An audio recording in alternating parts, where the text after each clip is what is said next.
భారత్ను బట్లర్ గెలిపించాడు. పాక్ లెజెండ్ మాజీ క్రికెటర్ షోయబ్ అఖ్తర్ అయితే టీ20 సెమీఫైనల్ అయితే టీ20 వరల్డ్ కప్ సెమీఫైనల్లో ఇండియా వర్సెస్ ఇంగ్లాండ్ మ్యాచ్ ఉంది కదా ఫ్రెండ్స్. అందులో సంబంధించి ఇండియా గెలిచింది అంటే దానికి మెయిన్ కారణం జాస్ బట్లర్ అంటూ షాకింగ్ అయితే కామెంట్ చేశాడు అని చెప్పుకోవచ్చు అనమాట. సో అదేంటో ఇప్పుడు చూద్దాం. సో ఫ్రెండ్స్, మ్యాచ్ అయిపోయిన అనంతరం రకరకాలుగా మాజీ క్రికెటర్స్ దిగ్గజాలు అందరూ కూడా వాళ్ళ ఒపీనియన్ షేర్ చేస్తూ ఉంటారు. వీళ్ళు బాగా ఆడారు, వాళ్ళు బాగా ఆడారు, ఇలా అంటే బాగుంటుంది, అలా అంటే బాగుంటుంది అనేసి. అదేవిధంగా పాక్ మాజీ క్రికెటర్ షోయబ్ అఖ్తర్ అయితే చెప్పారనమాట. జాస్ బట్లర్ టాస్ గెలిచి బౌలింగ్ ఎంచుకుని విధానం నాకు నచ్చలేదు. సో అక్కడే సగం మ్యాచ్ చేజారిపోయింది ఇంగ్లాండ్ నుంచి ఇండియా చేతులకి అంత చెప్పారనమాట.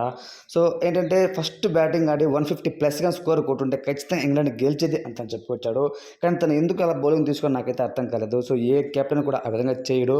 సో తనకు తెలిసి తెలియక ఇలాంటి పనులు చేశాడు కాబట్టి సెమీఫైనల్ ఇంగ్లాండ్ ఓడిపోయింది. ఇంగ్లాండ్ ఓడిపోవడానికి మెయిన్ కారణం జాస్ బట్లరే, ఇండియన్ గెలవడానికి కూడా మెయిన్ కారణం జాస్ బట్లరే అని చెప్పుకొచ్చాడనమాట. సో దీనికి సంబంధించిన కామెంట్స్ అయితే చాలా వైరల్గా మారాయి. ఎందుకంటే టీమిండియా ఇప్పుడు తను 150 స్కోర్ ప్లస్ చెప్పాడు కదా, బట్ టీమిండియా ఎంత కొట్టింది? దాదాపు 178 సంథింగ్ రన్స్ చేశారనమాట. సో కాబట్టి అప్పుడు ఎవరు బ్యాటింగ్ బెటర్గా ఉంది? So team India. కాబట్టి 150 అయినా 160 అయినా చేజింగ్లో అయినా సరే ఎప్పుడైనా సరే మన టీమిండియా ఈసారి చాలా పటిష్టంగా ఉంది. కాబట్టి ఖచ్చితంగా టీ20 వరల్డ్ కప్లో సెమీఫైనల్లో ఇంగ్లాండ్ పైన టీమిండియా ఆధిపత్యం చలాయించేది. నువ్వు ఏ విధంగా కామెంట్స్ చేస్తావు అలాగా అని అంటూ ఇండియా ఫ్యాన్స్ అయితే షోయబ్ అఖ్తర్కి అయితే రిటర్న్ కౌంట్స్ అయితే ఇస్తున్నారనమాట.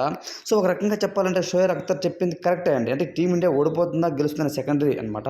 ఆ విషయం పక్కన పెడితే టాస్ గెలిచిన బట్లర్ బౌలింగ్ తీసుకోవడానికి గల కారణం మీద నాకైతే అర్థం కాలేదనమాట.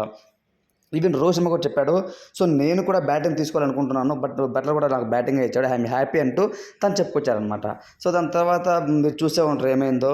ఫస్ట్లో ఇండియా కొంతవరకు చతికిల పడ్డా సరే, అంటే విరాట్ కోహ్లీ అవుట్ అయ్యాడు, దాని తర్వాత వెంటనే రిషబ్ పంత్ అవుట్ అయ్యాడు. కానీ సూర్యకుమార్ యాదవ్, రోహిత్ శర్మ పార్ట్నర్షిప్ అమేజింగ్ ఉండి మ్యాచ్ అయితే గెలిచారనమాట. సో ఇంగ్లాండ్ బౌలర్స్ కూడా అంతంత మాత్రమే అనిపించింది, బ్యాటర్స్ కూడా అంతంత మాత్రమే. ముఖ్యంగా మన బౌలర్ స్పిన్నర్స్ అక్షర్ పటేల్, కుల్దీప్ యాదవ్, దాని తర్వాత వచ్చేటువంటి బుమ్రా అందరూ కూడా బ్రహ్మాండంగా బౌలింగ్ వేయడం వల్ల టీంని అయితే గెలిచిందనమాట. సో షోయబ్ అఖ్తర్ చేసిన కామెంట్స్పై మీ ఒపీనియన్ ఏంటి నాకు కామెంట్ రూమ్లో తెలియజేయండి.